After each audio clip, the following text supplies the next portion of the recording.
మణిగా చాలా ఇంట్రెస్టింగ్గా ఒక బుక్ రాశారు. ఫస్ట్ ఆయన 2-3 బుక్లు రాశారు. First book was called the myth of Hindu terror. Okay. The myth of Hindu terror. Hindu terror అనే ఒక కాన్సెప్ట్ వీళ్ళు తీసుకొచ్చారు, ఎవరు కాంగ్రెస్ వాళ్ళు. మీకు గుర్తుంటుంది, ఈ అటాక్ మొదలైంది పాకిస్తాన్ నుంచి, మన అందరికి తెలుసు. ఒక మణిగారు బుక్లో పార్లమెంట్ క్వశ్చన్ తీసుకొని చిదంబరం గారి గురించి మాట్లాడు, డిఫెన్స్ మినిస్టర్ గారు. పాకిస్తాన్ వాటర్స్ నుంచి బహుశా 19 తారీఖు నవంబర్ 2008 ఒక బోటు ఇండియా వైపు వస్తుందని ఒక ఇండియన్ కోస్ట్ గార్డ్ డిటెక్ట్ చేసుకున్నారు. ఎందుకంటే మన వాళ్ళు చాలా క్లోజ్ నిఘా పెట్టుకుంటారు అక్కడ. ఈ బోట్లో 12 మంది కనిపిస్తున్నారు. They are not responding to signals. అంటే వీళ్ళు యూజువలీ ఒక ఫ్లాష్ లైట్ కొట్టి మీరు ఎవరు అని అడుగుతారు. యూజువలీ వాళ్ళు ఫిషర్మెన్ ఉంటారు, మేము ఫిషింగ్కి వెళ్తున్నాం అని చెప్తారు వాళ్ళు. వీళ్ళు పక్కన వెళ్ళి చూస్తారు ఏమైనా నెట్లు ఉన్నాయా లేదా అని చెప్పేసి. కానీ వీళ్ళు అసలు రెస్పాండ్ కావట్లేదు. ఓకే.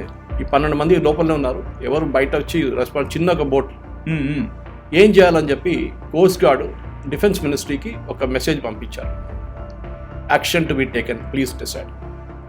ఆ మెసేజ్ చిదంబరం తర్వాత, ఈ అటాక్ జరిగిన తర్వాత పార్లమెంట్లో ఒక రిప్లైలో చెప్పారు, మీకు దీని గురించి ఏమైనా ఇన్ఫర్మేషన్ ఉందా అంటే ఎస్.